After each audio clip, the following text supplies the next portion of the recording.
Welcome back to Straw Hat Crusaders. This is us. That's right. It's your... Okay.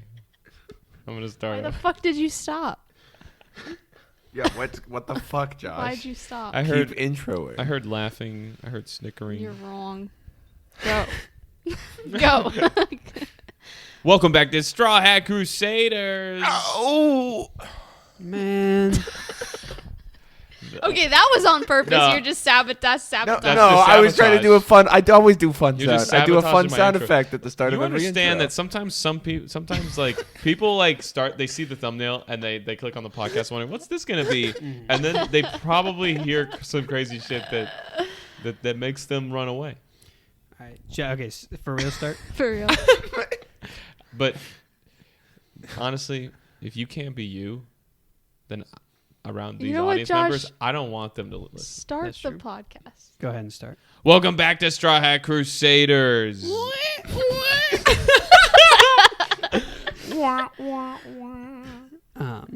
Yeah, this is How y'all doing? That's all going in. But that is definitely all. Yeah, gonna be in 100%. 100%. Okay, we're doing pretty good. This is a podcast where we watch JoJo's Bizarre Adventure, and oh wait, I think that's it right now for Yeah. today because it's a special episode You had Whoa. you had better watch it, man. where Watch yourself. It's a special episode. It's a very special episode because we get to talk about the end of Diamond is Unbreakable. Clayton watched the rest of it, and then afterwards, we finally get to get a little more One Piece homework Yeah. and start part 5 of JoJo. So, And what's that for all the English speakers out there? I don't know. What's that for all the French speakers? I out there? only count in Spanish, so I don't okay. really know. You can only do math in Spanish. Yeah, All right, got it. yeah. Don't ask me. Don't test me on that. Hey, don't test me on that. Anyway, but before we can get to that, before we can get to the topic of this podcast, how's everyone? Oh, well, hold on. My name's Josh. Ah, yeah. Hi, Josh. My name's Josh, Hi. and Whoa. to my left is, Adriana. and sitting across from me is, Clayton Chalman. and to my right is, Hayden Hartrick. yeah. A very introspective, Inquisitive Hayden Hartrick. Hartrick. Yeah. I've been watching Death Note, and so now I Wow. figure things out, and I know He's things. emo now. Dude, it's Hayden Yagami. Wow. That's crazy.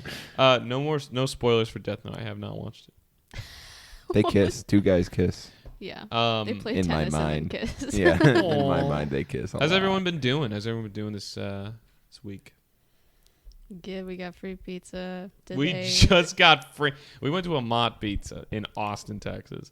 If any Mod Pizza employees are listening to this, You're gonna get fired. You're gonna get There's fired. only one in Austin. Uh-huh. was definitely not, but we did go to the best one in Austin because we got three of us walked in, ordered pizzas, ate the whole pizzas, were not charged at any point, and then I even got a to-go box with my leftovers, and then we just walked out.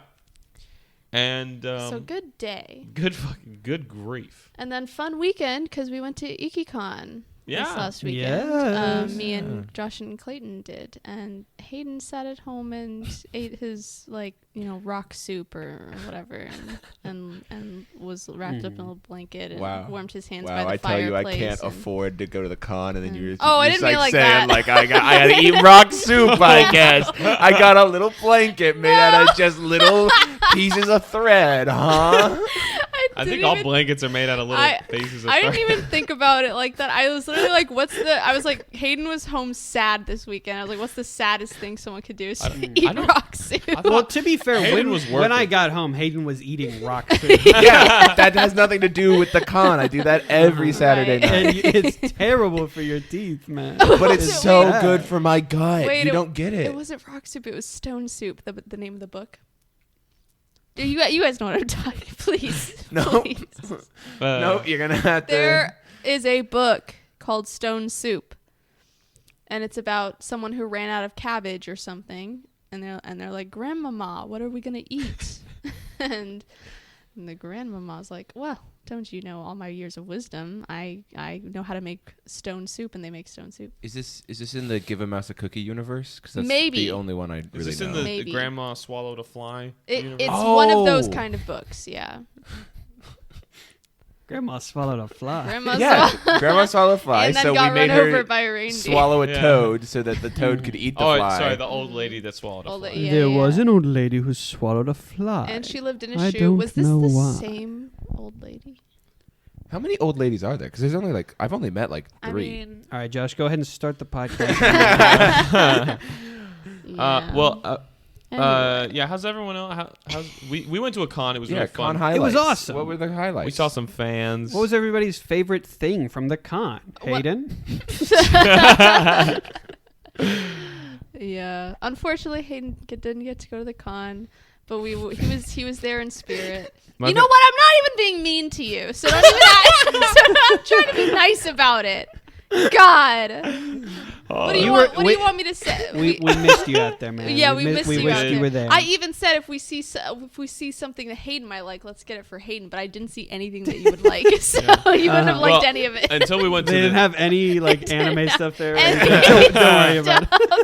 I was like, would Hayden want this sword or something? Nah, Hey, no. did you show him? Yes! Did you show him the dickosaur that I gave? Oh, you? that's Oh what we yeah. got. Well, I don't know if Hayden's noticed. It is on display in our house. There's so much it's shit small. on It's display teeny in our tiny. Yeah. A lot of trinkets I there. did see Clayton got a new One Piece soda. Was that from the Oh. con? Not from the con. Ellis and I were at the mall, and we were in some store that had stuff like that. And there was that Luffy soda. We did the tasting. They had the Luffy version, which again, I think I said this on the last podcast, is yogurt flavored. Oh, What So the weird. fuck does that mean? Because yogurt is typically flavored with other stuff. It is. Fermented milk flavor. I mean, it's just you don't want. It's the same. You don't want milk soda. No. Speak for yourself. It's nasty. It did not taste good. It made my mouth feel bad. Oh man. I honestly dumped most of it out. Do you remember? I think was this the plot? And I think it was The Office, where there was this soda. It could be a different sitcom. There was this soda, and it was marketed for gay people, and it was penis flavored soda. It's not The Office. No, are you sure? I feel I feel like someone's gonna know what I'm talking I think this about. was a dream you had. No. It's a real thing. I Is swear. it Community? No, I if don't it's think it's hang on. Community. If I'm it's The looking it up Office, as well. Yeah, you look it up. I think it's The Office. Okay. I gotta say. Who knows?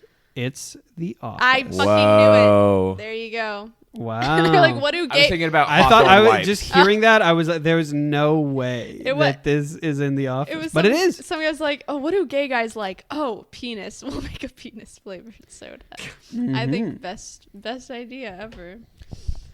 Would y'all have one can? Yeah. Y'all drink just one can of the Yeah. penis soda? Sure. I would say that. I can't even drink a whole can of Coke, Coca-Cola, before I get this is gross. I don't think I don't think that would be for me. Yeah. The con was fun though. Highlights were we cosplayed. It was epic. Yes. We got a huge One Piece spoiler that we all already knew, but Yes. the fans were just like, "Oh, hey, did you know this?" And we're like, "Oh, wow, I can't believe that. awesome. Can't believe you That's just said that awesome. to my Thank face." What was the favorite cosplay y'all saw? That we saw. I saw a Mihawk that was fucking awesome. The Mihawk was awesome. It was pretty good. I saw cosplayers of one of my favorite bands, Ghost. They were cosplaying the characters Yeah. from Ghost. And I was like, Genuinely, I though? can't believe this. But it was great. Genuinely though. Oh, go ahead. I was gonna say Ghost. There was one time where a while ago I found at a Half Price Books a Ghost pop figure Yeah, you and sent me a sent a picture. photo of it to Yeah. Adriana, and I'm still astounded that thing was marketed for $50. $50 for a Damn. Ghost pop figure. At half price. Yeah, so full price that's $100. Yeah. Yeah, that's pretty crazy. Good thing I don't collect Funko Pops. You're better for like it. some sort of loser. Yeah, I would never have Funko. I'm sorry. All right. Sometimes in the past you're weak, and then you don't want to throw things away. Yeah, that's fair. Oh, there was a swap meet the what? Adriana went into that swap meet with nothing. I didn't know. Came out with a haul. Came out with like a whole bag of shit. It was awesome. Okay, so I didn't know there was a swap meet at this convention, so I didn't bring anything to swap, even though I have a bunch of stuff I could swap. But you go in, and there's a free table with a bunch of like junk, basically. But you can barter like up if you want. So I started off with like some plastic dinosaurs, I think, and I got a light up LED mask that like lights up with voice activation. Oh shit! I used to have one of those. Those things are sick. Yeah, some light up bracelets too. A wig, a Peach plushie, a whole Soul Eater cosplay, and what? Yeah. What character? Some mobs. I think Soul. I didn't get it for me. I'm going to actually. I was planning to bring it to the next swap meet to see if I can get some for it. Nice. Some rings, a necklace, like a choker necklace, another necklace, like a fidget toy thingy. Did you say Adriana also brought a gun to the con and was I robbed robbing. everyone. Yeah. Yes, but it was. I swapped the Iron Patriot mask for your life. There was an Iron Patriot mask, which I got because I was thinking I could. It's like good mask base, and I've been wanting to make some masks. Iron Patriot from Marvel? It's like just a toy like mask. like Iron Man it's just 3. a good Yeah. it's just a good base, a template or whatever. That makes sense. Yeah. So pretty successful. I was like, That's insane. No. Yeah, it was cool. Are you just like good at bartering? Apparently. Adriana is like a child of Hermes. What? Wait. What does that mean? Like it's been a while since you fast? You have you have merchant blood in your veins. Yeah. Okay. Yeah. He's the god of merchants. He's the god of medicine, not just the god of being quick. Okay. He's the god of messenger. He's the Josh messengers. with the lore Also, drop. Lin-Manuel Miranda. He's the god of having little wings on your shoes. What? Yeah. He's the god of Lin-Manuel Miranda. No, he is Lin-Manuel Miranda. Oh, that's right.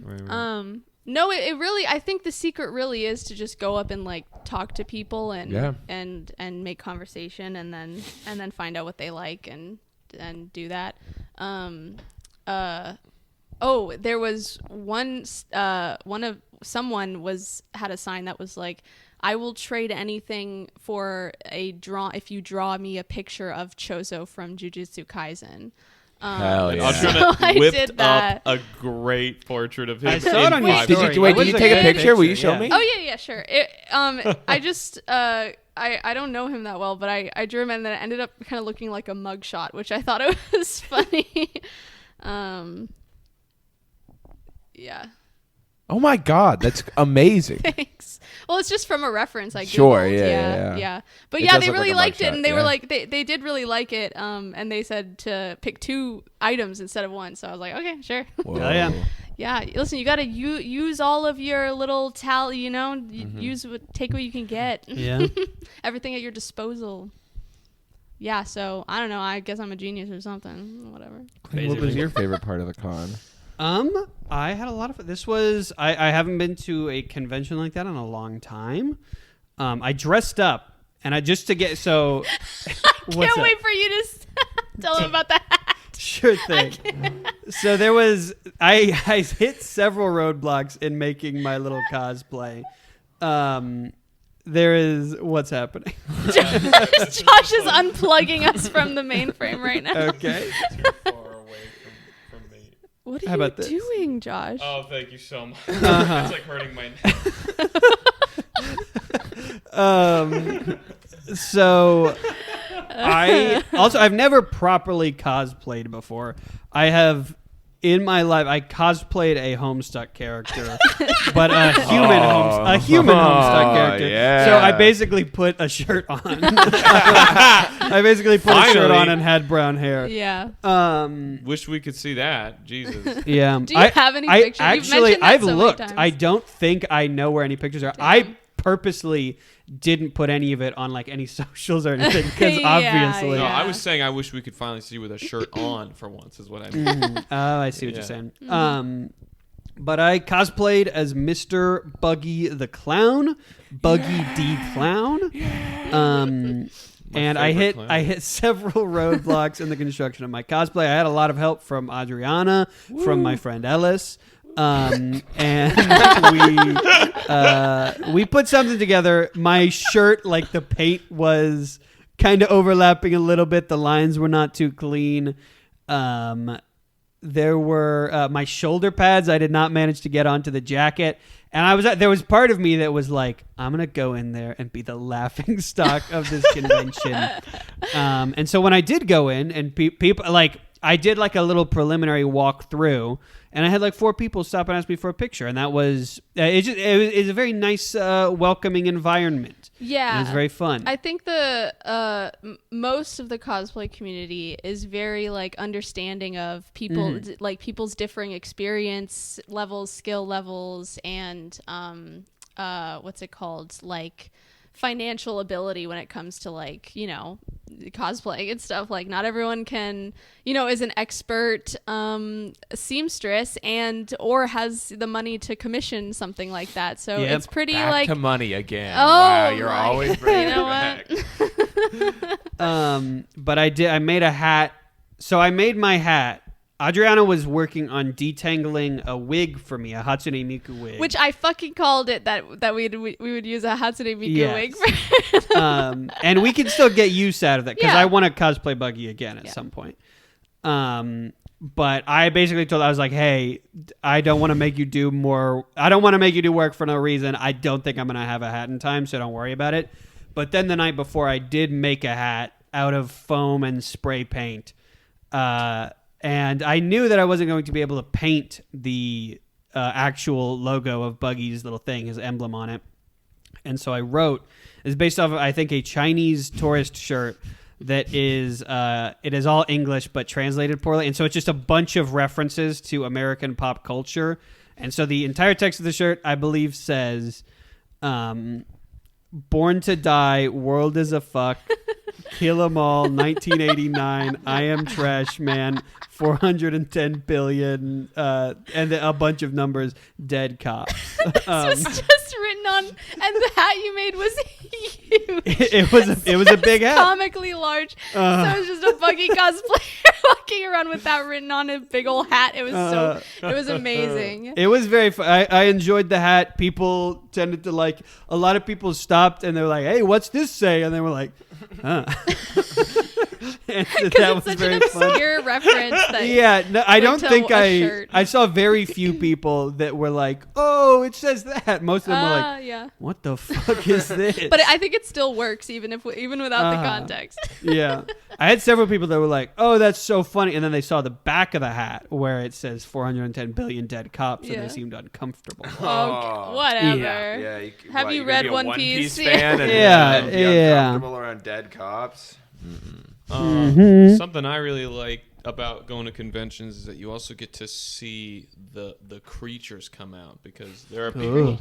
Well, there are like normal people who like to cosplay and like anime and stuff, and then there's people who are steeped in a level of culture that I can't say I relate to. I don't think anyone at this table besides Hartrick can relate to.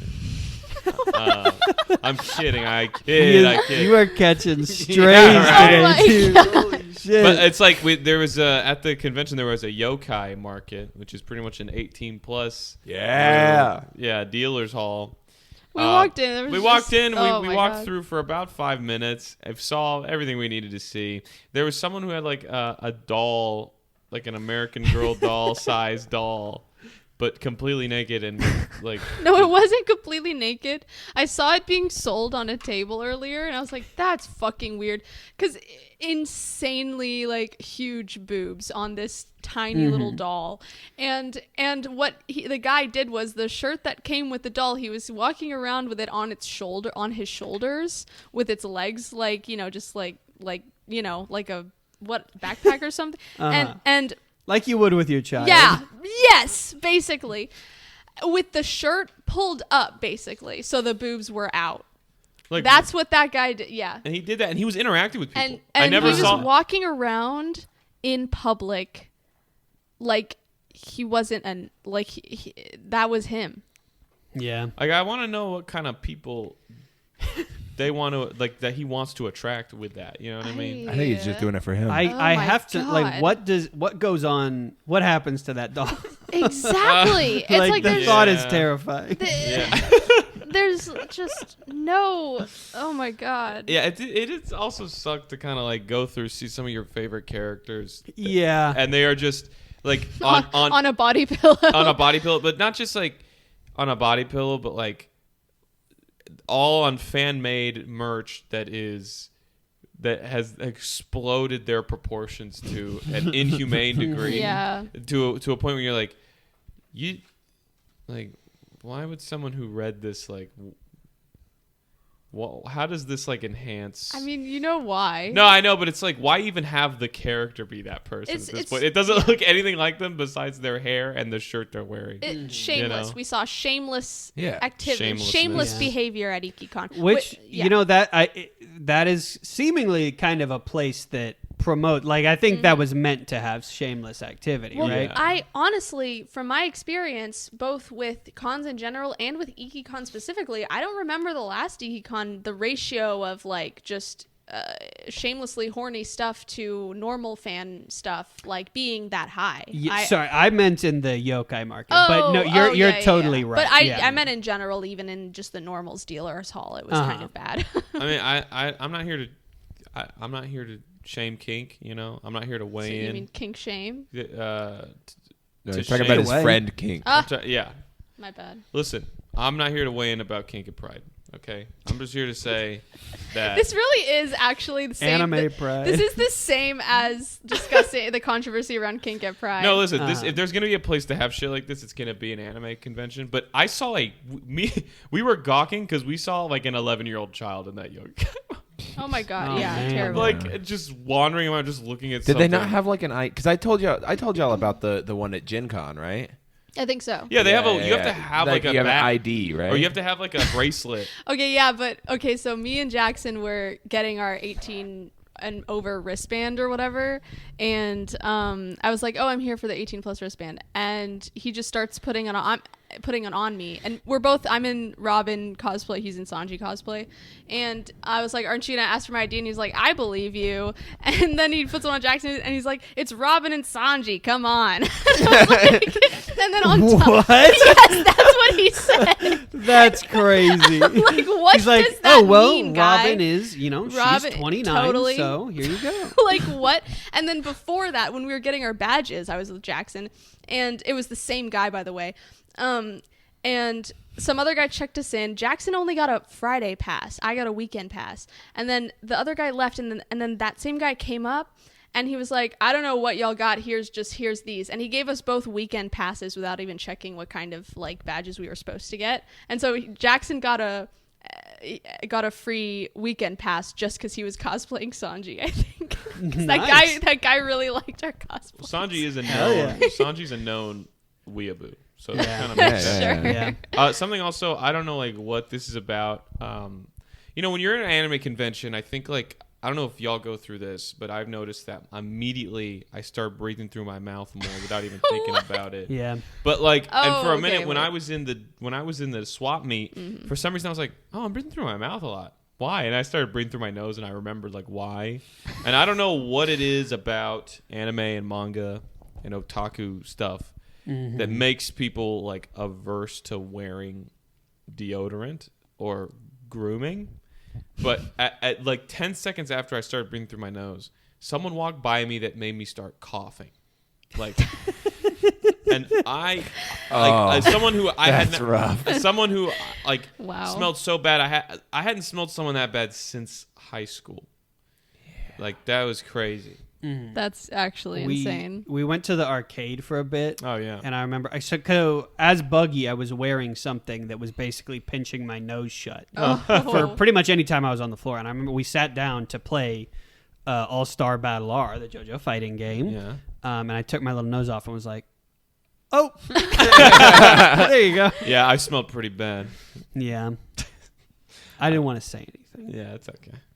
I actually I probably didn't smell my best because I mean, no one smells their Yeah, best. you're but, gonna be like, walking around yeah. sweating, but like put on deodorant and wear clean undie pants. No. Hayden. But yeah, so that was the convention. Mostly. Hayden, how was your week?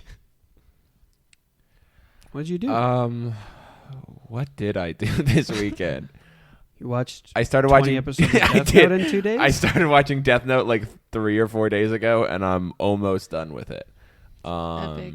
I got a new mattress. Ooh. That's exciting. He also Hayden very kindly just gave me his old mattress, which is like a memory foam mattress. Oh, nice. Because he knew that my mattress was a little bit fucked up and I couldn't afford to replace it, and he just gave me his. Yeah. And I'm getting comfy ass good nights of sleep in there. And you're getting haunted by his mattress ghosts. Yes. Mm-hmm. Is it like a memory foam one that's like really firm? It is very firm, and it took me a while to adjust to, but I'm sleeping really well on Really? it. Because I in the last while, the apartments I've lived at are furnished. So for the past many years, I've slept on a firm memory foam mattress, and it's the bane of my existence. Well, mine is memory foam as well. Yours is way comfier. Yeah, than mine. exactly. So I think it just depends. Oh. Yeah, but their memory foam's normally more comfortable. Damn. But yeah.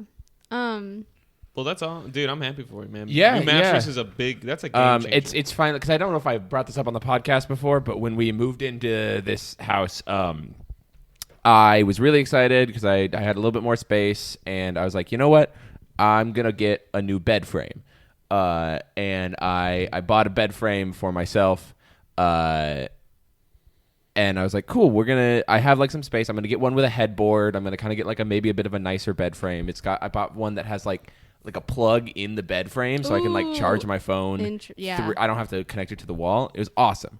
I get it, I build it, I set it up, and I put my mattress on, and there's like about an inch and a half on all sides. My mattress is just like sitting in the middle, and I have like the slats.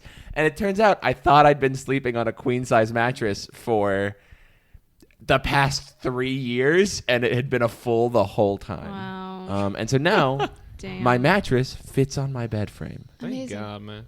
Perfect. Thank God. Now Nice. we can stop worrying. And if anyone needs a full size bed frame, I've still got it in my attic. So just And if you email need me. a bad full size mattress, I've got one for you.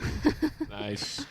Yeah, are we ready to Get into Oh yeah. it. Oh, real quick before though about the if anyone's interested in like seeing some of our cosplays and stuff, you could check out. We'll post it on our Twitter account, right? Which is what is what is our Twitter again? It's at HatPod Crusaders. Yeah, and then also my cosplay Instagram is at ectolocation, and so is my TikTok. That's #plug right there. ECTOLOCATION. Yeah, I know how to honestly, spell. we need to get plugged on your on your TikTok and Instagram because that's where the money is. Sure. You know? You're Anyway. rich from that, be Oh, honest. totally. Yeah, that's why they make fun of me for being poor so often. This is the first time this has made it onto the podcast, but it's a real, Yeah. it's a real problem. It like Hayden. kind of makes me Yeah. want to quit a lot. I know. I constantly just like do a money spread in front of Hayden and then just like wave it in front of his Adriana face. has like taken us out to dinner and then been like, Hayden, you're gonna have to pay for yourself. And we go to like get like steaks, Yeah. and they tell us like at the beginning that they're gonna pay for everybody, and then they leave. And then I just leave. And it's weird Yeah. because like Adriana makes like 50% of the earnings of this podcast and like doesn't even need it. And I'm like, why did we sign for that? I mean, nobody has much use for $0. That's true. Clayton. Clayton. Last night I think. Like Pokemon.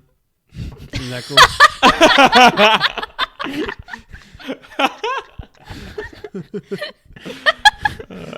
Clayton. All right, night, y'all. We love Okay.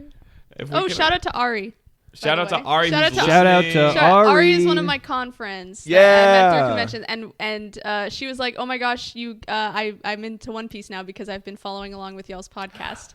That's wonderful. I know. So shout out Yes. to Ari. Love Yeah, ya. another Thank you for JoJo fan listening. now experiencing One Piece. One day we will meet another One Piece fan who hasn't seen JoJo. Yeah. One day. Maybe. So Clayton, last night we finished Whoa. JoJo's Bizarre Adventure Part 4. Diamond is Unbreakable. Whoa. What? What the fuck? Whoa. Hayden's doing Hayden. sex Whoa. symbols in his hair because he thought the word finished Hayden was just funny. did sex at me just now. What the Jesus fuck? Christ, Hayden. You need to get it together, man. Hayden, we're gonna have a little talk after the podcast, and I hope you're Clayton. ready for that. now Hayden's. Don't change the subject. All right. What the fuck are we supposed to be talking about right You now? finished Part 4, Clayton. Yes. How do They you feel? killed him. They got his ass. They got his ass. Yeah. I feel good. I have a lot of thoughts about the part overall. Uh-huh. But first, that finale, because it was pretty good. It was pretty goddamn good. Definitely the best 5-episode bunch of all of Part 4. Yeah. Yeah, I'll agree with that. and probably, I actually don't know. Fair. Yeah. I wouldn't blame you if you felt that way. But yeah, I had a very good time. We started with Bites the Dust, Yeah. which was awesome. It opened, I think, to Hayato being dead. Hayato at got first. killed, Yeah.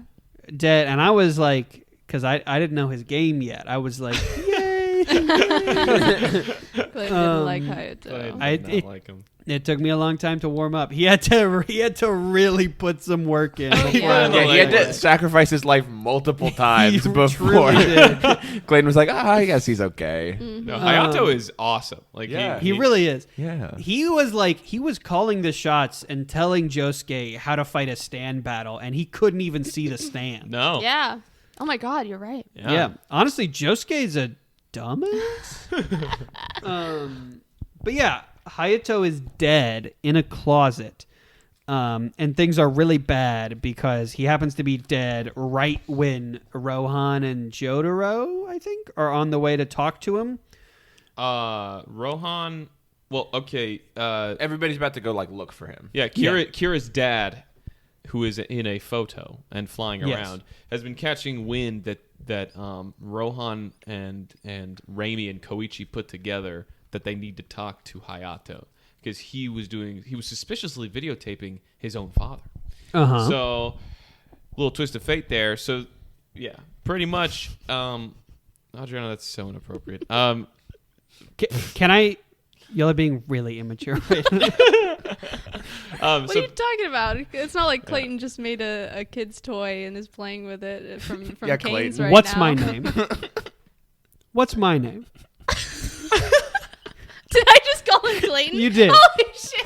Wait, I actually did that earlier today too. I don't know what it is. Guys, we need to stay on I'm topic sorry. here. Okay, go ahead. Anyway, Yes, we need to stay on topic. What's the deal with that kid? It's a shitty kid's toy. Cane's, What's my Cane's, name? Cane's chicken fingers. You need What to movie get is better it? about your fucking chicken finger toys. It's just Yeah. cardboard It's that you put cardboard. together, That's and like- then it's just it a little seems image. like all kids' toys nowadays are cardboard cutouts or that you throw across your house like Hardtrick just did, or they're like little booklets and like, bro, shut up. You know, I don't want to Damn. read that. Give me a QR code. Josuke did stuff.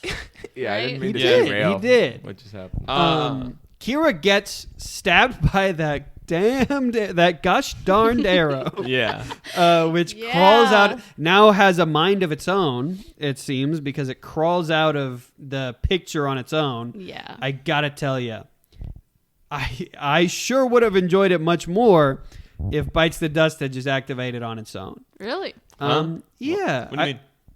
Like Kira hits this moment of desperation. He is somebody, we've seen it multiple times, that when the cards are against him, he still finds a way to scrape it together.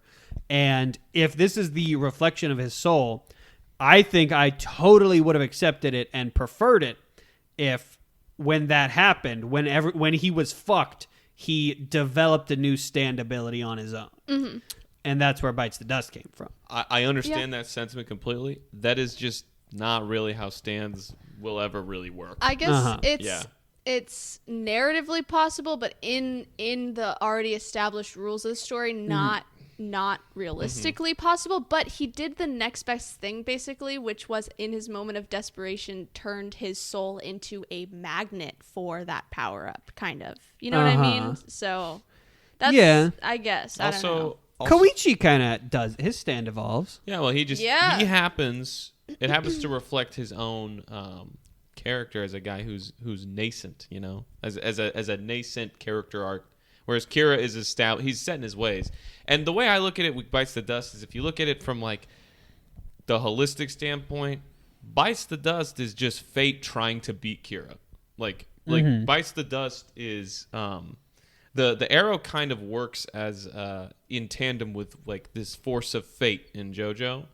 And it honestly feels like it seems on from a first glance to be an ability that can save Kira. But in reality, it is the thing that gets him fucked even faster. Yeah, he honestly probably his life wouldn't have been quiet necessarily, but he probably would have won ultimately. Because without Hayato, Josuke was about to get washed, as well as Okuyasu, and then Kira would have theoretically been able to like try and pick off Jotaro, Koichi. Rohan was already dead. He should have just run away. But I think it like Adriana said, I like this, you know, the way you phrased it, where he made himself a magnet for that, because that moment where the stand arrow kind of decides to pierce him and give him a third ability is the moment where he digs his heels in the ground and tells his dad, "I'm not leaving this fucking town. Like, I've worked too fucking hard to have a peaceful life here and live the way I want to live. I cannot deal with this level of stress." So, in a way, it kind of was his stand. It was kind of responding to his natural, like, decision there. Yeah, and I didn't mean it wasn't, like, possible in the rules for a stand to evolve. Yeah. But to evolve to that degree of power is... Just from a mere... Yeah. Only possible... Like... insane power to have, something that is like just seems so overpowered like that, only possible from getting pierced by a stand arrow. So, yeah. Okay. Yeah. And also like Killer Queen. Oh, sorry, go ahead. I mean, the world, right?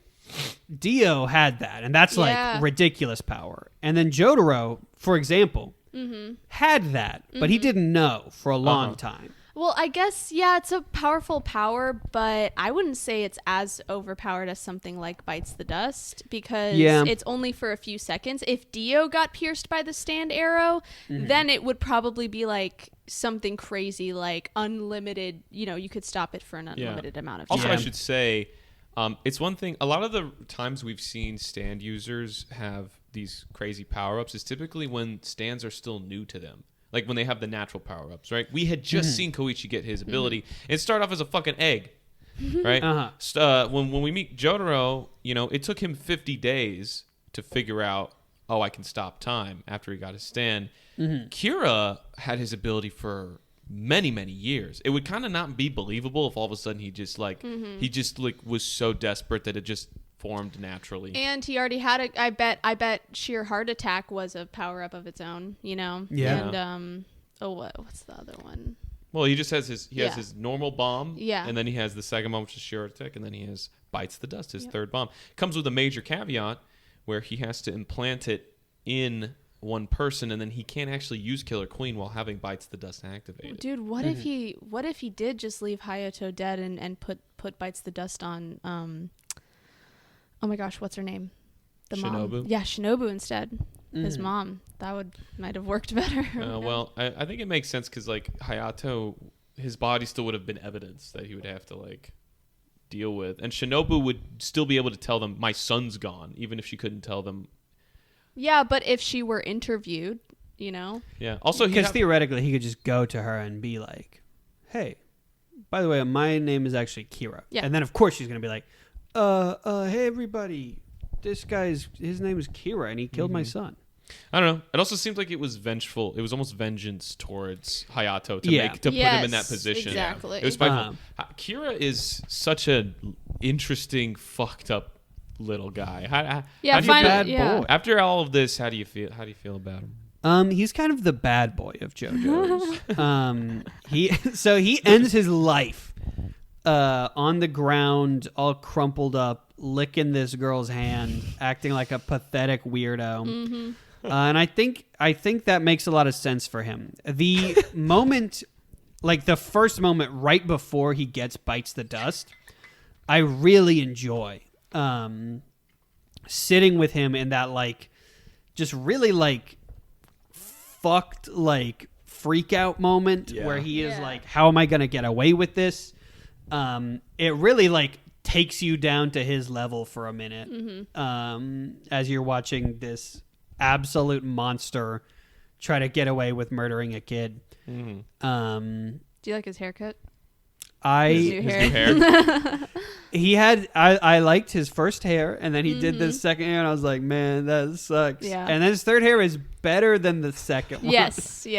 But it still looks pretty goofy. He paints his hair white with a hairbrush. Don't even know. I don't know why. I think it's just a stylistic It's choice. kind of a He just got so stressed. situation. Yeah. It all Good point. He was very He was stressed. and it grayed out, and then when he scripted it back. He scripted it back. I didn't realize that he had scripted it back at first. He scripted it back. Something you'll notice is that whenever a villain has a big like power up or some big reveal, hair change, just some way. Shape, I mean, or that's form. how it works. Though you have an existential crisis, you change your hair. Change your They're hair. all kind of like Samson from the Bible. Yeah. Well, think about it, right? Like Cars takes off his little. Oh yeah. Takes off his little cloak or whatever. Huge, beautiful hair. Dio attacks people with it. Yeah. Yeah. No, Dio gets his skull caved in and like turns into which is basically getting a haircut. Well, then he sucks Joseph's blood, and then he goes insane mode and has like a mullet now. green lipstick. Green lipstick. Now Kira with his kind of salt pepper Green Goblin haircut. Good stuff, really important. Yeah. But yeah. So Hayato's in Groundhog Day. He's in Groundhog Day. At first, I thought that Kira was going to be the one who is like remembering things, which is very terrifying. If there was, that would be honestly a really cool like villain stand. Because how do you fight that? Like somebody who can just relive everything over and over again until they know everything you're going to do. But it makes sense that he wouldn't want to know all that stuff. Yeah. That burden of information. Because he is just like... not living a peaceful life. No, he is not living a peaceful, quiet life. He's living one day. And so, yeah, it is like... it's a tough situation that Hayato is put in. But also he kind of had... like unlimited tries to kill Kira, because Kira activates that and then is killed the next day, the first day that it's active. And so it is, it makes sense that Kira would do that. And similar to Dio with that last little kick, he kind of digs his own grave in a sense. Hayato immediately goes out the door. Kira is waiting for him with a hat, and he is just, we see him at several points stood outside that door. The Rohan stuff that happens, like when Rohan, because at first you don't know what's happening. You don't know why Hayato's alive or like what's happening. And when Rohan first opens his face and it's like, it says, "Caution, do not read this." That shit's awesome. That moment, I remember in the version I watched, which I think was on Crunchyroll the first time, the way that it just like every character, it flashes through every character as he slowly reads the sentence, "Rohan Kishibe then was killed," and the subtitles followed that when I first saw it, and the tension, like the way I was on the edge of my seat the first time I saw that was insane, to the point where when you see little Bites the Dust Killer Queen pop out, I went, "Ah!" Like I was like terrified of that. Yeah. But yeah, I like the wording too. Dad is not dad. It's cool. My dad is not my dad. And Rohan was then killed by Yoshikage Kira, who had grown, and then he's killed, and that's how you realize that Hayato had already lived that day. Already once before. He just thought it was a dream. Yeah. And then we get a brand new opening. Yeah. Not a brand new opening, but an altered opening. Yeah. An alternate version, the villain interruption of Great Days. Which And it was Clayton fucking awesome. hit it right on the head Yes. with his Yes. prediction last Yeah, podcast. dude. It was a little different than what I thought it was going to be, because Yeah. I thought it was going to be like an interruption at the beginning, and then it's like a different version of the song, like a more like melancholy Evil, version. yeah. But what it was is honestly much cooler than that, which is like backwards and like disharmonic, like these weird tonal sounds. It was very cool. The first time it happened, it was a definite goosebumps moment. Yeah. And Incredible. You couldn't have, you couldn't have guessed the ability, Yeah. that it was emulating. Yes, but, yeah. But you were pretty close to the whole deal, and it is like really cool. It's definitely one of the coolest like alterations to an opening, I think. Mm-hmm. Yeah, it was fucking awesome. And then we start getting into the actual Groundhog Day shenanigans of Hayato trying to fuck with Kira and get his ass. And I like it once he takes a little bit more like, because maybe that's not even fair to say, because he's been pretty active for like since we've known him basically in trying to expose Kira. But he like gets some real grit and determination when he realizes exactly what's going on, because he needs to save all these people. And it gets to a certain point where he's trying to save Rohan, and it seems like the whole gang is about to get... Oh, no, they do get exploded all at once, right? Yeah. The whole gang dies. He tries to kill himself with an X-Acto knife first. Yeah. And then Bites the Dust stops him, and then that's when they see Killer Queen. They go, holy shit! I love that moment. It's so tense. And immediately, Jotaro sends Star Platinum to start fucking beating its ass. Yeah. But it's too fucking late. Yeah. Yeah. Too late. Bites the Dust is terrifying. Yeah. Seeing Hayato try to like save everybody. Yeah. It is like they are fully stood surrounding this child. Each of them in their own hand is holding a picture of them, and they're like, "Have I seen you before, kid?" It's probably nothing. And they like keep going on. Jumping ahead a little bit, but when Yeah. you know what I'm talking Yeah, I know. when Josuke screams at the top of his lungs while fighting him, like With explosions happening. Jotaro, must have been the rain. What was that? Must have been the wind. No, he literally says, I thought the rain was Josuke screaming. The rain just now sounded like Josuke screaming. To be fair, they bloody were murder. a few blocks away. You ever hear someone in the open wide world scream? It just Yeah, let's go. Jotaro Next time it's raining, Clayton and the- I are going to test this. We're going to go. He's going to run down the street and scream, and I'll see if I hear him. We should do a segment that's just Mythbusters for JoJo plots. Thank you, go ahead, Clayton. Jotaro's just so smart, and he's been doing Yes. stand battle shit. Literally. He's been doing hero shit for so long, and he's Mr. Cool Guy. And for him to be in this tense So situation where funny. they're looking for a serial killer, he knows that Josuke is somewhere around here, Yeah. and hears what he thinks is Josuke screaming, and he goes, "No, that was definitely the rain." Yeah.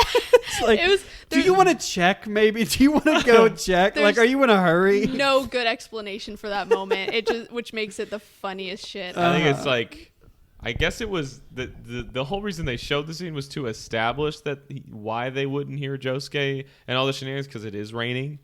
But it just makes it seem, the way that his scream is so loud, it just makes it seem like they're being negligent. But yeah, if they had not played the scream so loudly, like on that frame of Jotaro, it would have been different. Yeah. I gotta say though, it's a real satisfying moment for me. Like, everything seems like hope is lost. Hayato has this plan. He's like, okay, Rohan and the others, they've already died in previous loops, which means they're gonna die again unless I can stop him from. If I can make him deactivate Bites the Dust or kill his motherfucker. And he uses Stray Cat, and it doesn't work. It's like fate is on Kira's side. He has the watch.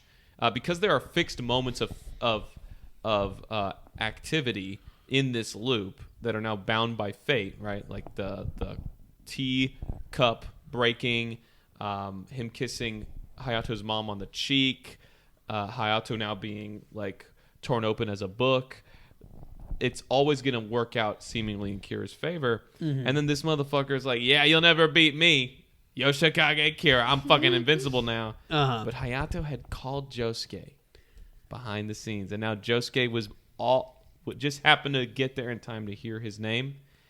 To see like Kira turn around and like see who his true rival is, and realize throughout this fight that Josuke was the one he should have been worried about the whole time was so fucking sick. It's also really nice to have the moment of like the phone call that happens. That's like one of those things that established that this was like a time loop. Be so like useful and important to how this is, and being like, yeah, okay, it makes sense that this is how that was used, you know? Exactly. Yep.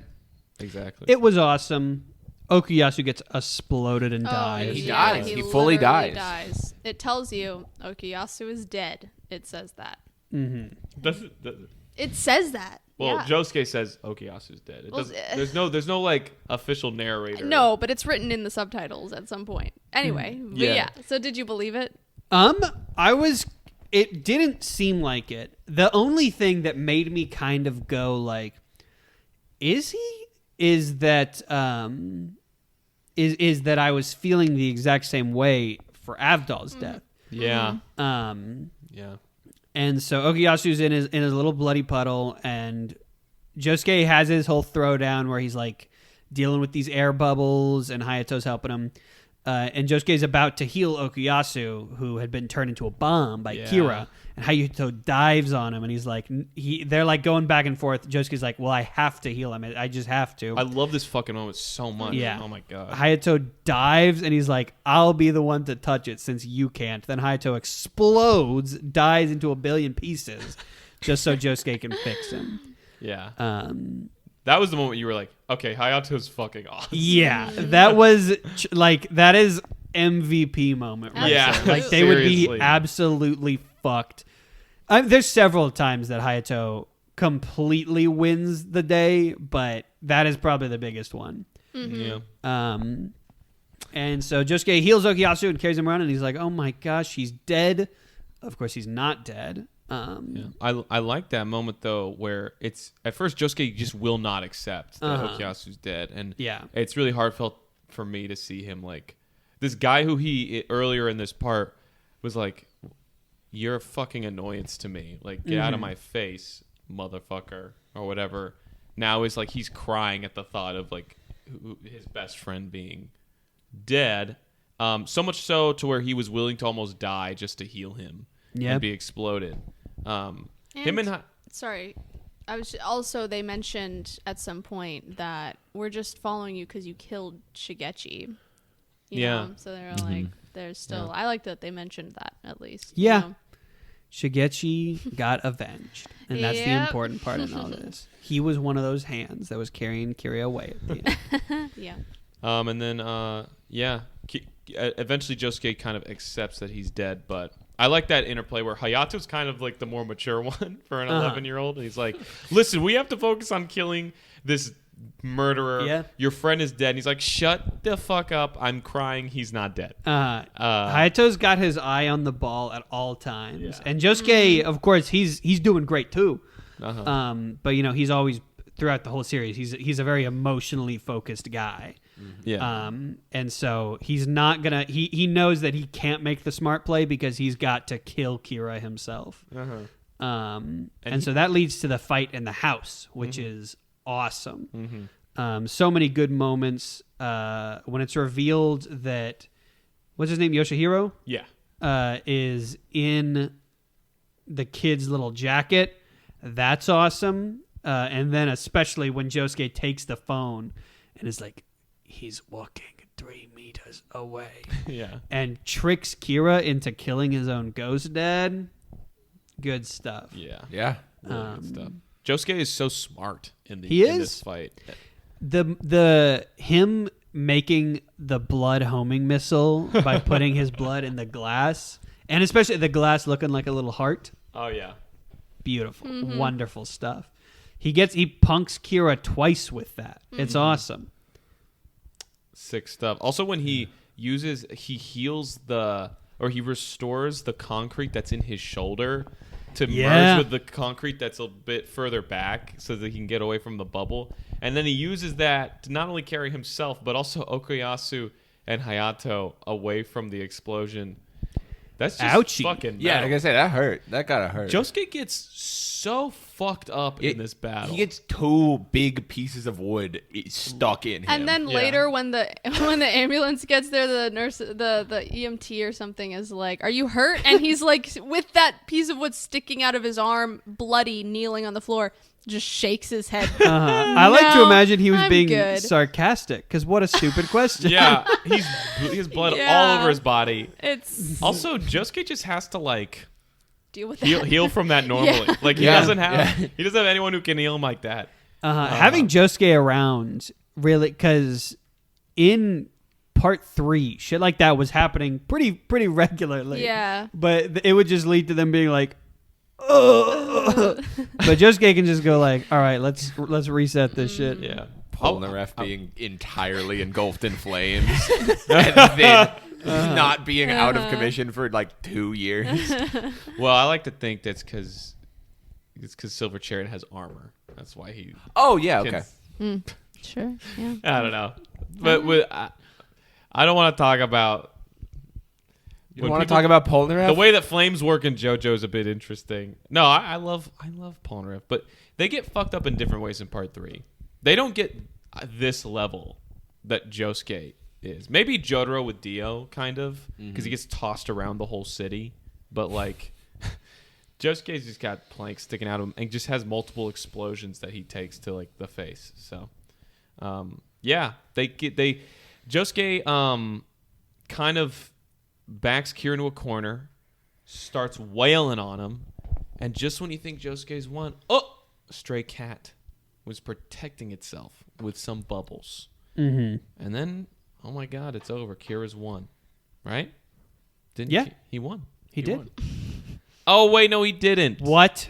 Because all of a sudden, Kira, he sends another bubble bomb at Josuke, and then there's a swipe of space that is removed from the atmosphere, and all of a sudden Okuyasu's standing there.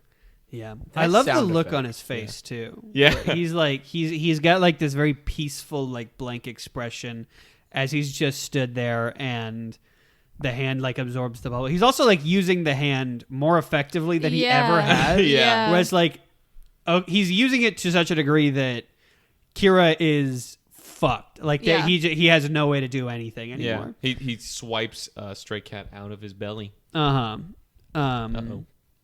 Yeah, it was awesome.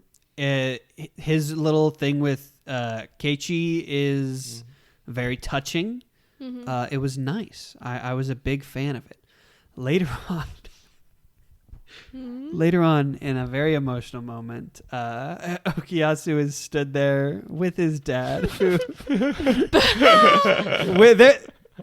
having finished this series, we didn't need that cut. They set that whole thing up, and they didn't do anything with it. And it was I felt bad because I was very touched by this moment. I felt emotional. And then immediately I was just laughing because the freak was on the screen, and I couldn't take him seriously. Yeah. Yeah. Yeah. I don't know. And then in the after credits when he's like eating at Tonio's restaurant and Okuyasu's like, "Oh my God, will this fix you?" And then like, he's just still a monster. He just becomes a healthier green blob. Yeah, I mean, the way that I look at that is Rocky realized quickly, this is not worth following through, and then it was just like, well, I'll just throw in something that kind of makes it seem like the whole message was maybe if you were just nice to your dad, maybe you were just nice to your dad and not trying to kill him like Keiicho. It's the opposite of what like Oda does, where he like writes a character and then like with a Falcon guy, where he like wants to kill him and then is like, no, I want to keep him around because he's so cool. Araki's just like, I fucking hate this guy. Let's never see him again. Let's never give him a happy ending. Let's not approach this. And it's really saying something because Araki finds really interesting ways in Part 4 to utilize almost every character he introduces. Like Yeah. all the little town stand users that you meet at some point come into play later on. But the Mr. Nijimura just does not fall into that category. But yeah, they back Kira into a corner. Rohan, Jotaro, and Koichi finally arrive with some fire trucks, and Kira's surrounded. What's he gonna do? He's gonna start licking some hands. Yeah. Yeah, hands. Being a little creepy weirdo. Yeah. It was very compelling, the whole thing where he's trying to activate Bites the Dust, and Hayato realizes and shouts it out, and then they all start running, and we see that animation of him like going through time and space, and it's like, oh shit, he did it. Yeah. Which it's funny that he didn't realize this, because he was somewhere else and had the memories of what happened for the most part. So it's interesting that he didn't see that as strange. Mm-hmm. Well, didn't he say the first time he when he activated it the first time, he had remembered Hayato being dead? Did he? Yeah, because he was like, "Do you remember I killed you last night?" Yeah. Oh, Yeah. He goes back and like remembers. Like, so the first time he activates it, he keeps that memory. Yeah. But then all the times in betwixt that it happens. when the Yeah. other person is going back, he doesn't have that memory. Mm-hmm. Also, Okay. it doesn't matter because like he's complete. He's in between. He goes to purgatory. Yeah. And he's he's just kind of in shock from that point, from the fact that he's now died, to the point where he hasn't even fully processed. His soul's not processed what actually happened. Because what happened to him was fucking brutal. Yeah. Koichi snatched his hand, so Koichi got his little say-so, and then Jotaro, everything's going crazy. Jotaro stops time, and he has a little, he looks around and he's like, Koichi, you're awesome. And he looks around at everybody in the town of Morio, because we've mentioned this several times, but the whole thing here is that Kira is someone who tears families apart and wreaks havoc, and Josuke is somebody who is bringing the community together. And then it's all of these different figures in Morio that contribute to Kira being killed. And Josuke looks around at them all and he's like, you all did great. He does his little breathe in, sees all the characters and just beats the piss out of this guy. And then he gets his head run over by an ambulance. My favorite part about that little scene is when he says that thing. He's like, Koichi, you're awesome. Koichi's hanging on to his little coattails, like a scared toddler. It's very funny. Well, I think it took me a while to realize, but I think that's how Koichi got close enough to use Act 3. Because Jotaro and Rohan start running towards Kira because they need to get within range to use their stands because he's too far away. And all of a sudden, Koichi then uses Act 3. It's because he was holding on. He was like... He's getting dragged along. Yeah, he was like a squirrel hanging on the back of a car.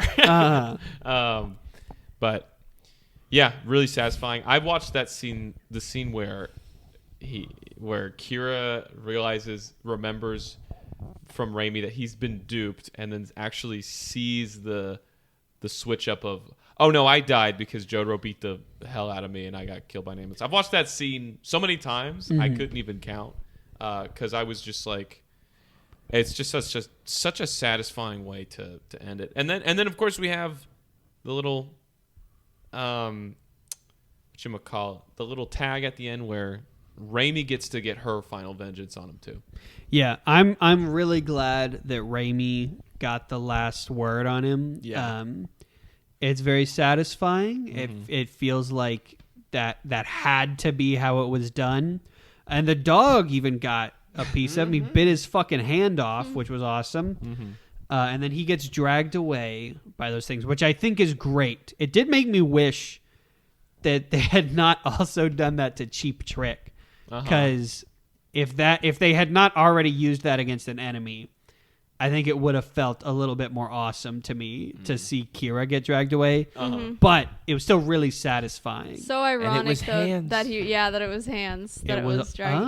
They were all hands. Usually he's like, "Oh, hands touching me. Yes, great, awesome." I Not saw this when he was time. getting dragged away that he had an erection. I didn't even notice. Yep. That was why. Well, did you like his little anecdote he shares with the EMT where he's like, by the way, I got a boner one time.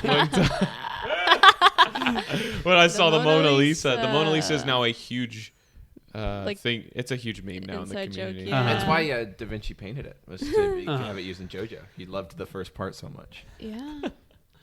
Exactly. Clayton feels dumb. He didn't realize that. Yeah. Aw. Yeah. Aw. And then, going forward, what'd you think of the rest of the episode? A little bit of visual comedy. What'd you think of the rest of? I really final enjoyed getting to see everybody in the town, except for one guy. I liked that the lock guy and the puppet guy were having their little squabble. What all else did we see? Oh, you had the little thing about at the very end when Josuke and Okuyasu were talking to Koichi. Something you picked up on. Yes, Yeah. yeah. They were. I think it's like the last shot we see of characters is a shot of them knelt down behind a convenience store, and they're like, it's Josuke talking to Okuyasu, and he's like, "Isn't it crazy? Rohan got caught shoplifting at the mall. He's like a criminal, basically," which I interpreted as them trying to get Koichi to leave this dangerous man alone. To stop being his best friend.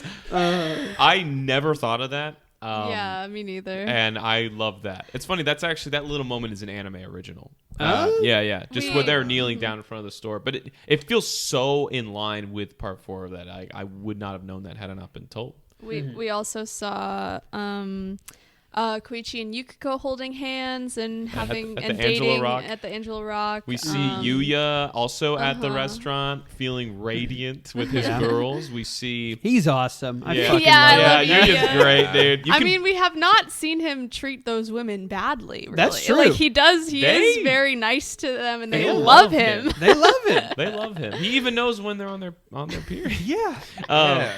He's can smell keeping their track ass just so he sweat. can get them little chocolates and stuff. And that's Exactly. normal good behavior. You can actually play Yuya in a DLC on All-Star Battle R. Yes. He's a recent character. Also, we see the Superfly guy and the alien just like talking about the town. So I guess they just left him there. Yeah. Who?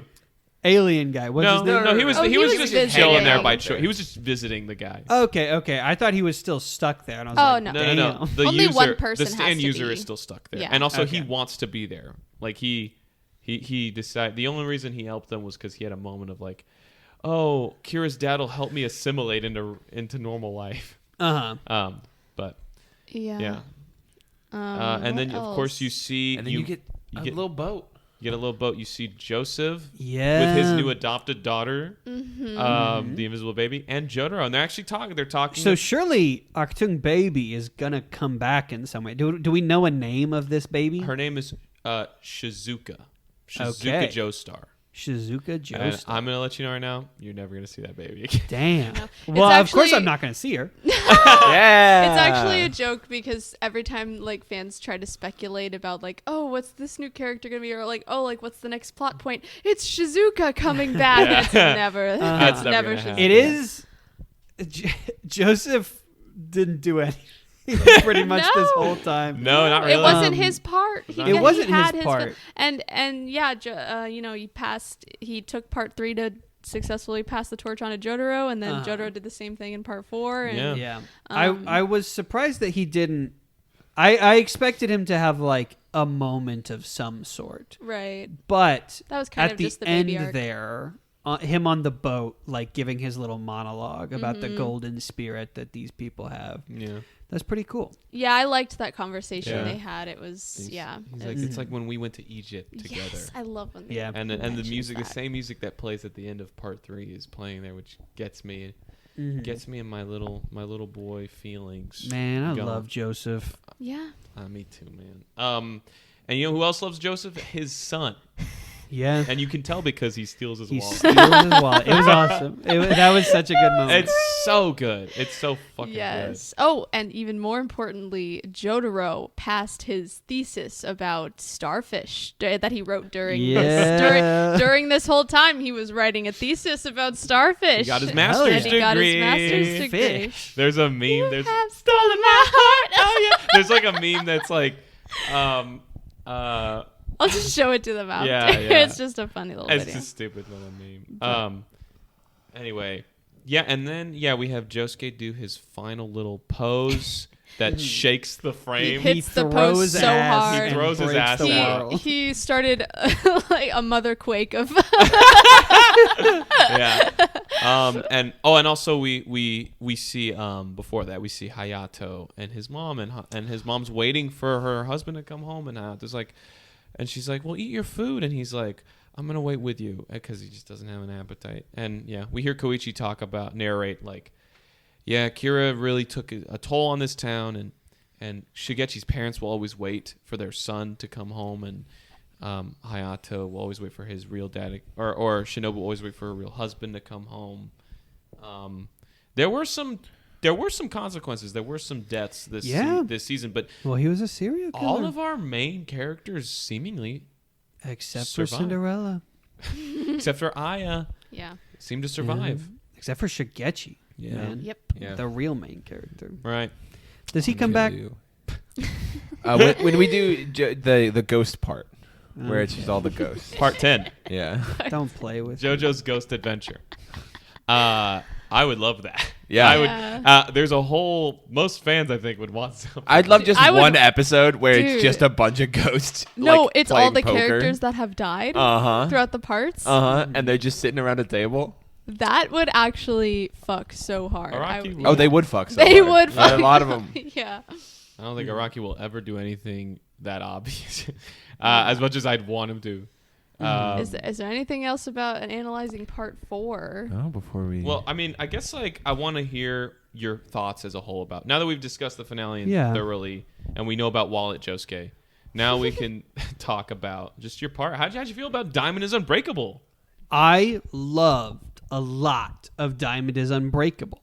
I think for me, I was expecting to like it a little bit more than I did. Mm-hmm. This is not a bad thing, but it is honestly, not to get too far ahead of myself, I'm gonna put it as my favorite part so far. Yeah. Right. But it's not that far ahead of part 3 for me. Yeah. Yeah. And in fact, a big reason is like part 3, there are many more moments in it that stand out that I like a lot. I think I agree with you. Yeah. Like, I don't think anything in part 4 for me really gets at like the moments of like the void fight or like the hanged man fight.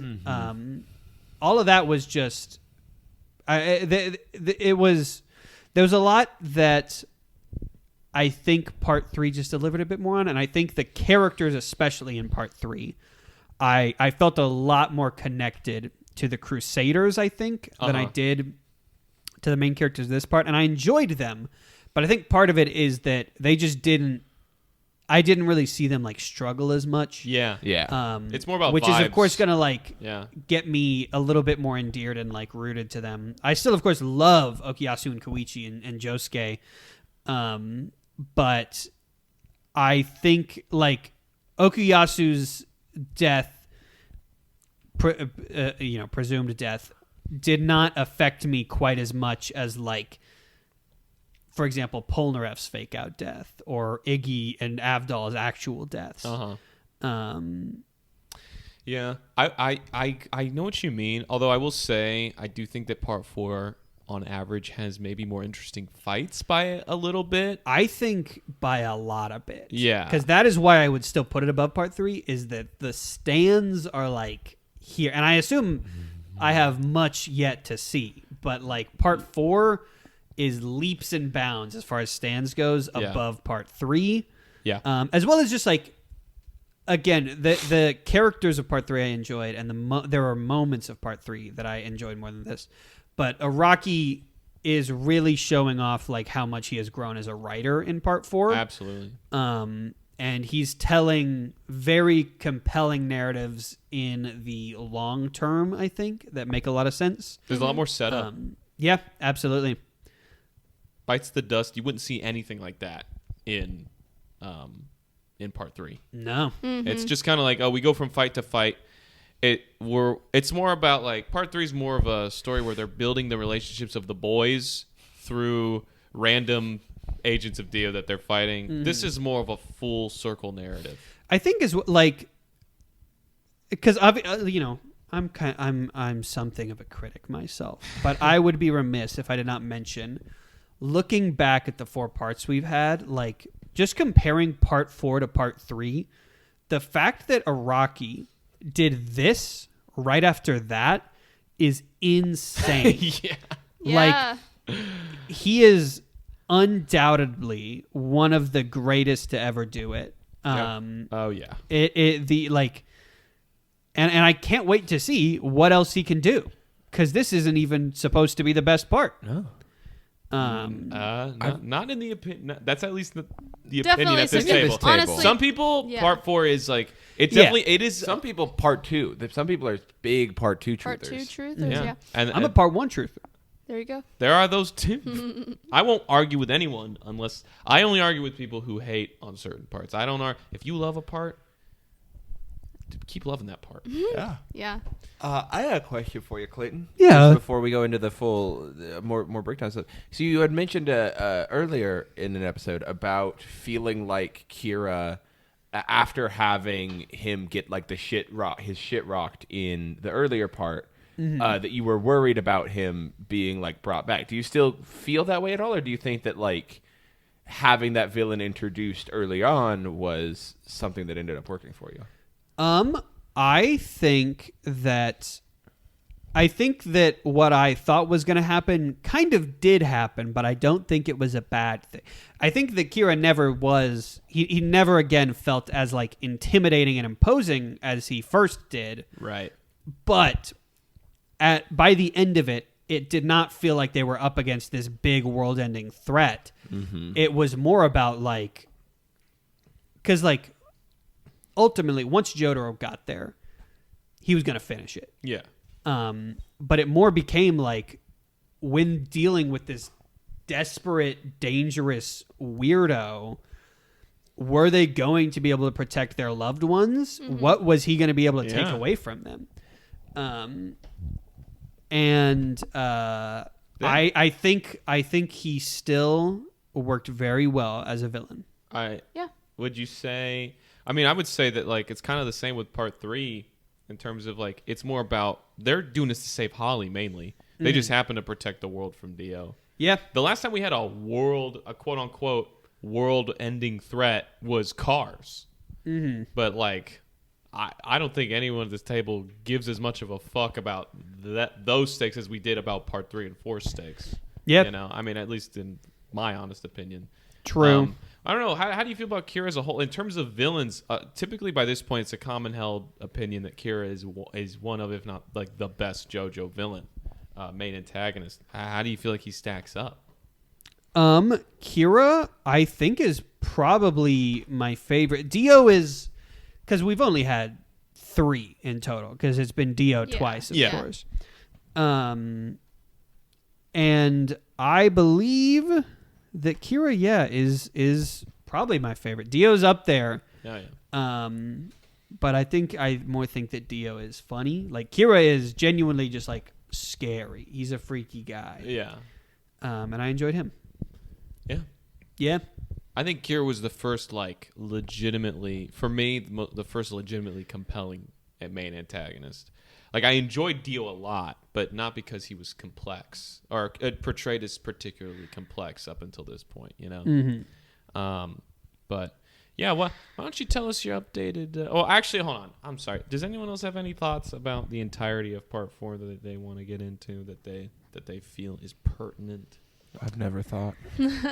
I think my only thing is how Part 4, the ending and stuff, I wish I wrote it down because I don't remember a lot of the specifics, but I just like how they incorporated a lot of like the like factors about like the town into the finale. Yeah. You know what I mean? Yeah. Like, you know, the alley and stuff, and Kate Boingy Boingy. yeah, and how sure. And how he died being ran over by the ambulance, like, as an accident. Like, the reason that happened is because, like, it's a small town, and, like, explosions happening, of course an ambulance is gonna show up. It's not like some anime battle out in the desert or something, right?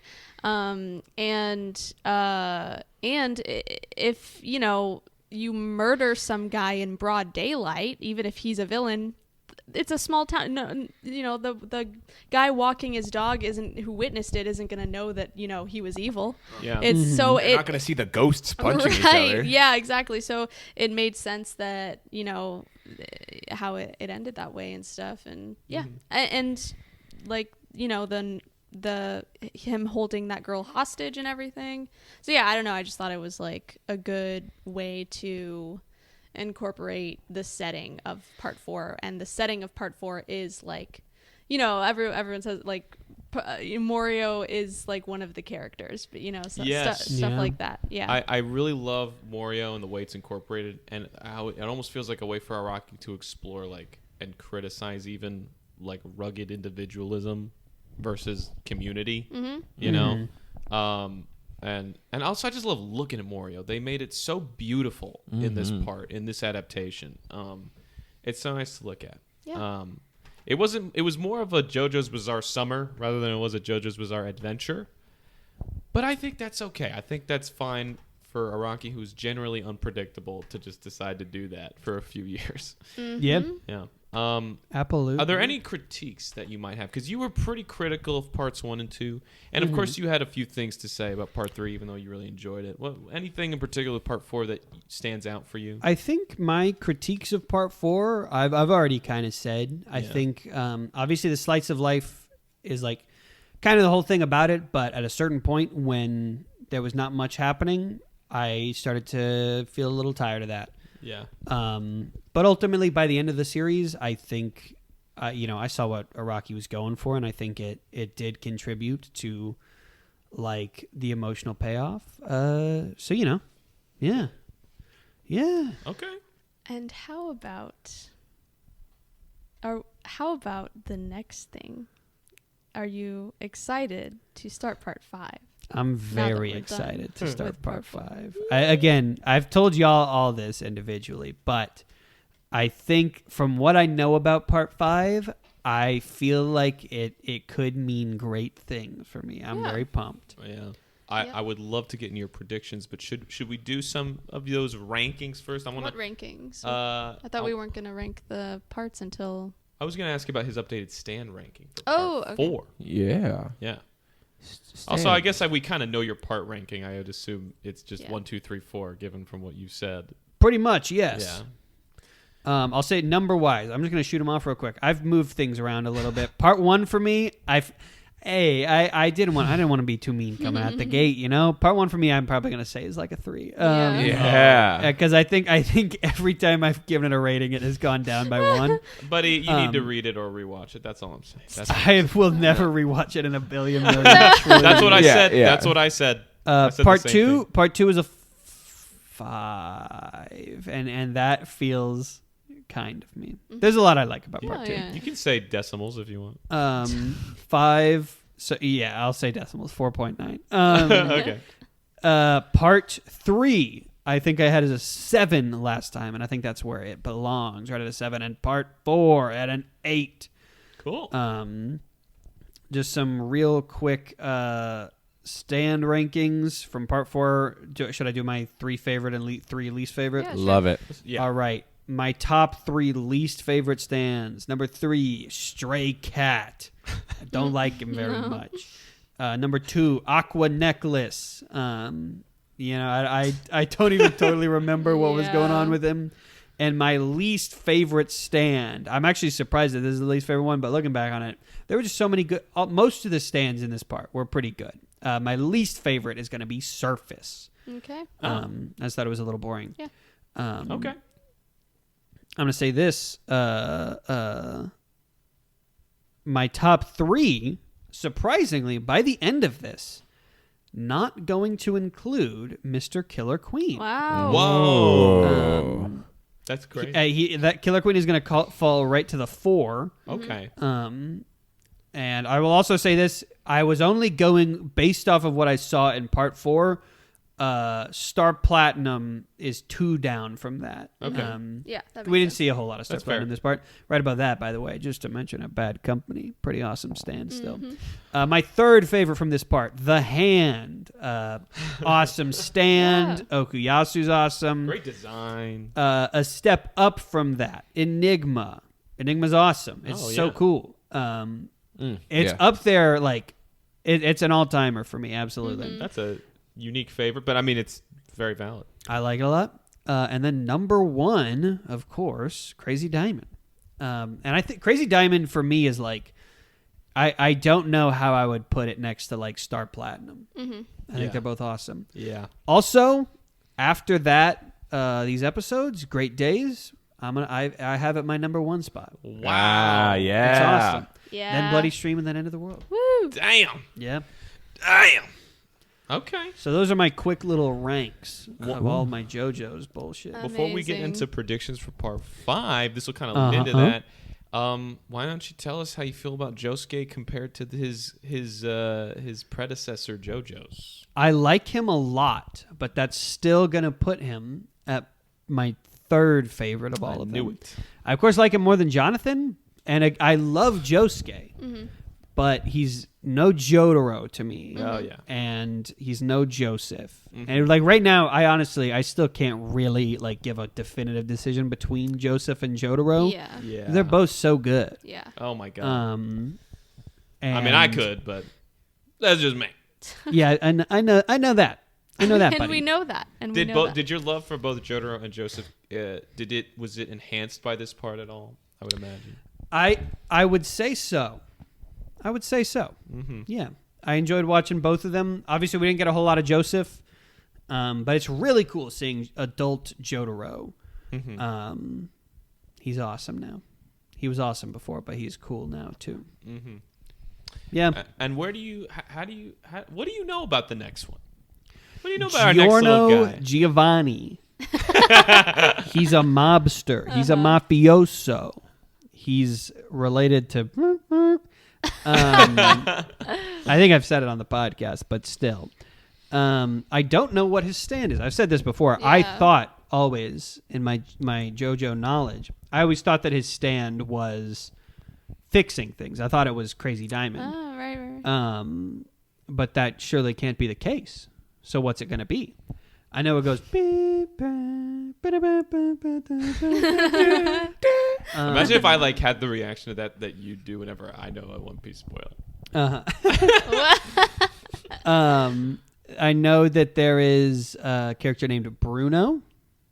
Yeah, Who's that? correct. Who's that? I know that I think the character that you and Lucas were cosplaying, I think that they were from this upcoming part. Okay. That's all I know there. Okay. That's I'll definitely just say for everyone listening, we had pink hair. We both had pink hair. Okay. Yeah. And I think that I'm pretty sure one of them, because there's like a whole mafia family here. The Joe Bros are like mafiosos. I think one of them has a gun. I'm pretty sure one of these mafia guys Has a who lives gun. in Has a Italy gun. might have a gun. Well, I think it's like a stand gun. I think that's like their thing. Like Whole Horse? I think so. You think I Whole think Horse I've is in this seen, part? because I've seen one of them shooting a gun, Yeah. and I don't know why they would be doing that if they had a normal stand. Do you remember when I think it was after Alabasta, like we had everyone on board and Sanji just pulls out a gun for no reason. Yeah. It was before Alabasta. I Okay, think yeah, it was yeah. Nico Robin. Yes. The Yeah. first time she shows up on the boat, Sanji pulls out a gun. That's I think funny. I think you're gonna really enjoy this part. What do you think Giorno's deal is? Do you know anything about him? I know again who he's related to. Mm-hmm. I think he might be a little bit more of a bad boy. than other JoJo's. I think he might be a bit of a maybe not as much of a nice person, which I would enjoy. Okay. I think I'm so excited for you to start this part. Me too. I've been waiting to do. I'm excited. We're about to, I believe, just watch these episodes. At least some of them right after this. Yes. But before we get into homework, I do want to say if you want to check out Crazy Diamond's Demonic Heartbreak, so it's a recent spin-off that came out. It's a manga, but it's also been adapted to a light novel that's extended. The story. Whoa. It's about the premise is that it's a month before Diamond is Unbreakable, and you see Whole Horse take Boingo to Morio, and they meet Josuke Higashikage. That's right. What? Yeah, That's awesome. Oh, wait, It's you not- didn't I know did that? not know about It is this. not. dude. It Is it not canon? It's not canon. It's Nothing that Araki does not write is canon, but Araki did. kind of he unofficially endorsed Dubiously by canon? It's by definitely not Araki. non-canon. I mean, it's definitely not like. I don't think there's anything about it. I haven't finished it, but I don't think there's anything about it that is. Araki is very supportive of this writer who has done. Yes. Yeah. He did another spin-off that I've told you about that we will absolutely be reading on this podcast. It is a short, light novel. It's really fast. It's Yeah. phenomenal. It is a sequel to Part 5. It's Feedback. It's called Purple Haze Feedback. That same guy wrote this manga. It is also not illustrated by Araki, but it has a nice style to it. So I know that you love Whole Horse and Boingo. I do. And I know that you love Josuke, so I thought that might be something interesting for you to check out. Yeah. But yeah. Also, as far as predictions, I wanted to. There was something I've been thinking about, which is we've had recurring characters every once in a while, and I wanted to lay down some of my predictions for who I think could be in Part 5. Okay. Yeah, let's hear it. No, guys, no one react. No matter how. Nobody right reacts to anything. So, the obvious one to think about is Jotaro. And I think that I am going to predict no Jotaro in Part 5. Okay. But I think, following that same thing, I think he will be in Part 6, is what I think. Do you have any reasons for either? Not really. I just feel like Araki's going to take a break. And then also, like, I assume whatever the deal is with this Giorno guy, I assume that Jotaro's not going to have as much of a reason to go there because they're in Italy. Like, I don't think Jotaro's going to get involved too much with this shit. That's a really I interesting think prediction. Definitely no Josuke. But Jotaro definitely would get arrested and get placed in a women's prison for sure. Yeah, I can see that You happening. think that's gonna happen? You think that's gonna happen to Joseph? I too? forgot it's a women's prison. I still think he's going to be in Part 6. Okay. I don't know why. You're saying that it's so much more likely that he will be in Part 5. But that's also, my if, hunch. if Giorno is related to who you think he is, He wouldn't that is. lead you to Awkward. believe that Jotaro would want to be involved in that? I guess, but yeah, no. These are all great points. Yeah. I guess We'll Jotaro. find And out. also, why I guess Jotaro's in Part 5. Why don't you think Josuke is gonna be in Part 5? Why gotta what's graduate high he school. fucking do? He's in high school. Yeah, He lives in a small town called Morio. Do you know when Golden Wind takes place? No. Okay. I could kind of see maybe like Okuyasu or Koichi being on like a class trip. Like I think that would be fun. But I think was it might be gonna say, heavy-handed to have like all of them there. I could really see, and I'm praying. But honestly, what you're kind of saying, it makes me think it's not going to happen. One of my big predictions that I was going to lock the fuck in was going to be a Whole Horse. But I think that's not going to happen. But one that I feel good about, that I think we are going to get. This is Clayton's big prediction. I think we're going to get Polnareff. Really? He seems like he would be in Italy. Oh, okay. That's my main he's He's right next door. And He's right next door. Araki loves Polnareff. Does he? He loves it, right? He put him through a lot. Well, he put him through everything. He was like basically the main character. Okay. You're right. Okay. Well, I Sure, mean, for the sake of your fun, we're not going to confirm nor deny any of Of those. course. No matter how obvious or inane they may seem. Okay. No matter how much we want to be like, Clay, you idiot. Yeah. Also, I could see Rohan being in it because yeah. it seems like Araki fucking loves that guy. Yeah. I'm wondering, I want you to watch the Rohan OVAs at some point, Yeah, but at not some now point. because I want to get into part 5. Yeah. And then after that, I feel like we're going to want to get just straight into part 6 after that. Yeah. But I guess we'll see how we're feeling. Yeah. If you feel like you need a break from the main story at any point, we can whip out the OVA. There's only 4 of them that have been adapted. I think we're gonna end up. If y'all want to, if we're doing non-canon spinoffs, we may as well just do canon spinoffs and at some point read all of the Rohan one-shots that are out because they are all canon. There's also a one-shot that is related to part 4 called Dead Man's Questions. It's very short. And it is, I haven't even read it, but I won't tell you the premise of it, but it is directly related to part 4, and it is canon. Cool. But we can all get to that maybe when we're freaking caught up on part 9. Yeah. We can get to all that. I don't know. Any other predictions of any kind? I think we're gonna get some cool stands. Yeah. Yeah. I can guarantee you that one. But Also, I think there's gonna be just based off the kind of premise, I feel like there's going to be a lot of deaths in this one. Like I feel like some people are going to get that wasted. with mafia stuff, you would imagine. Araki doesn't really shy away from killing characters, so why would he do it this time? Also, he's getting more mature as a writer. He's aging. I will say, I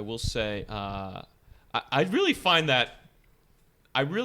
your predictions with Jotaro and Polnareff funny because they're so specific and based off of, to my knowledge, no evidence or no It's precedent. 100% vibe based. It's vibe based. Yeah, Okay. yeah. It's like Polnareff not even mentioned in part 4 at all. You're like, and No. he's coming back. I feel like Or would you be happy to see him? I'm if he actually came realizing, back? didn't y'all tell me that Polnareff never comes back?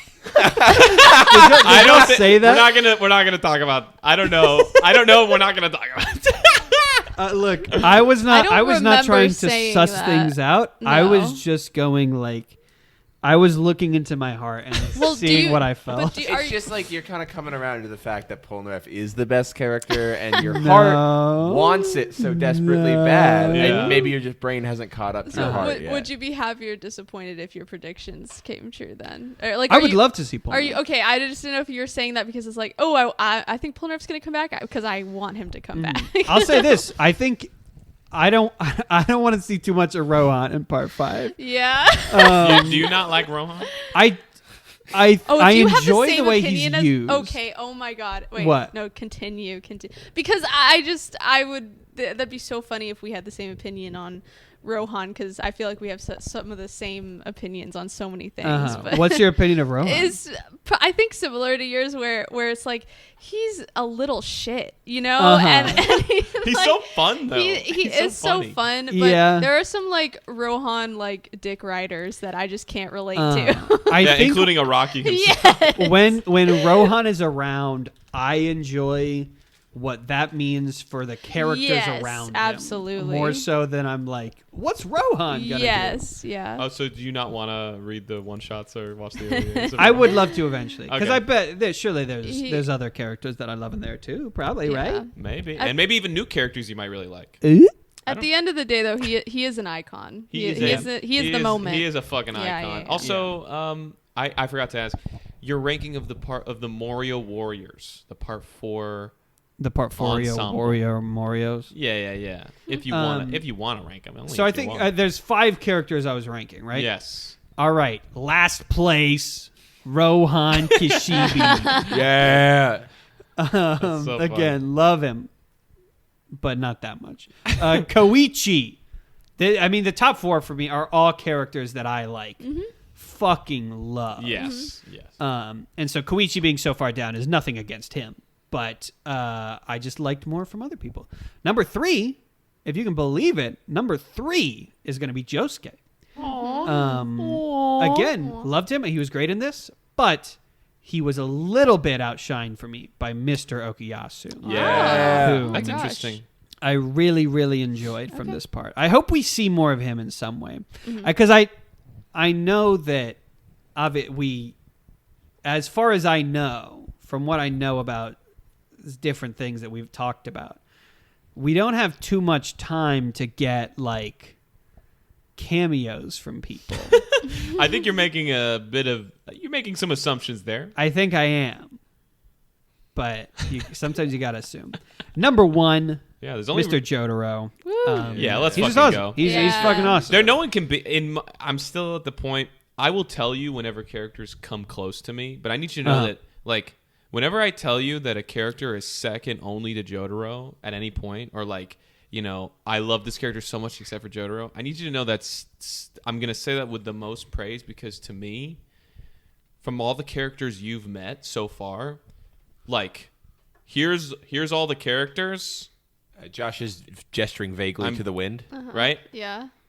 Clayton, I need you to look at me. Yeah. I need you to look at me. Here's all the characters that you've met so far, and then here's Jotaro. Yeah, Josh just put his hand above that. Very much. He just put his above hand that. high. Very If high. you can compared believe it. To yeah. You might even be meeting some characters that rival Jotaro soon. I don't even know. Josh has also Whoa. made sex symbols again. Yeah. Yes, with my Josh mind. is also casting spells. Josh right also now. just became a sex symbol. Yeah. Yeah, Josh modern is, America. is bringing sexy back right now. Yeah. You have such a way with words. We want to get into homework now. Yeah. Homework. Well, before we get into Y'all motherfuckers are about to read some One Piece. yeah, let's hear the One Piece. Let's hear the One Piece first. Let's hear the One Piece Yeah. first. All right, I'm so excited. One Piece. name of the Have y'all treasure missed it? on- Be I'm honest. so much. Do y'all miss One Piece? Here- I will say I haven't.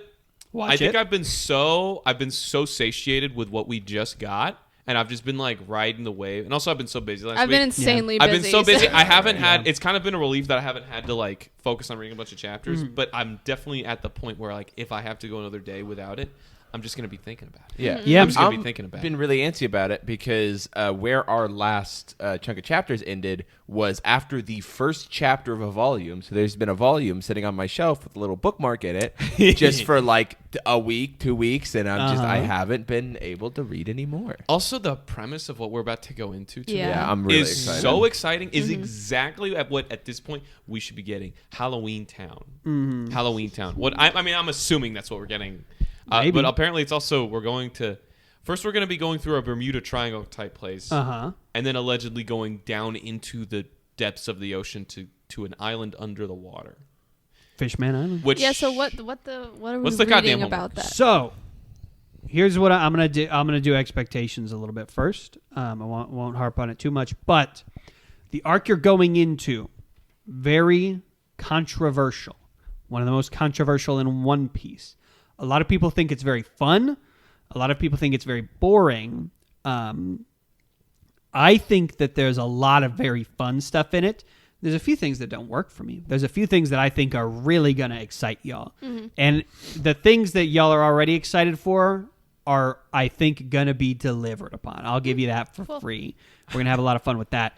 Cool. There's going to be some really bad stuff We've heard. in this At next this chunk. point, we've heard.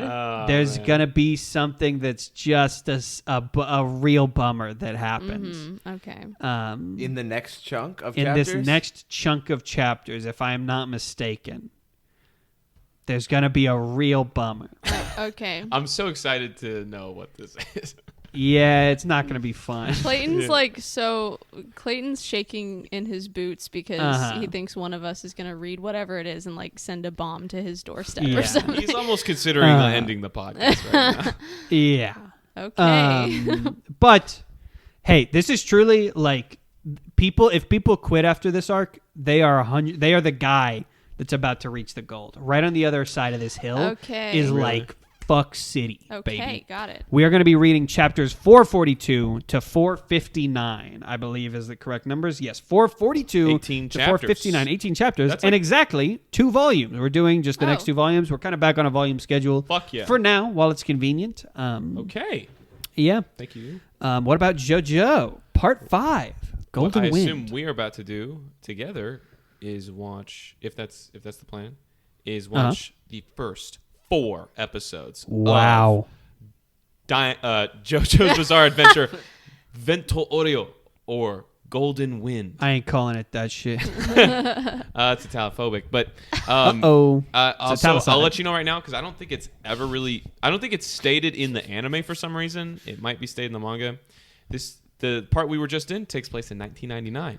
Whoa. The part we are about to start takes place in 2001. Whoa, it's been 2 years. Just Yeah. That's 2 crazy. years. So part 4 happened when I was born, and part 5 happened when my brother was born. Those And are our birthdays. Wow. Part 5 is when I was born too. Woo. Oh, I was whoa. I was 2001 1 year baby. old in part 4. Nice. Part 5. Did I say part 4 or part 5? What did I say? 5. I was 5. 1 year old in part 5. That is. I was 4 years old in 4 part years 3. old. Once I was 7 years old. This is a pre 9/11 though. This is pre 9/11 2001. And that will be important. Okay. Okay. Well, I think Golden Wind was written in the late 90s, so he said it just a few years in the future. Yeah. But That's crazy. Cell phones. Okay. Because of what happens. Yeah. because Because of the 9/11 that happens midway through the series. yeah, I'm so excited. I'm so excited to go further. So let's freaking end this podcast. So we go watch it on the TV right now. yeah. Okay. Well, guys, we'll see you next week. We love We love you. Good Good night. night.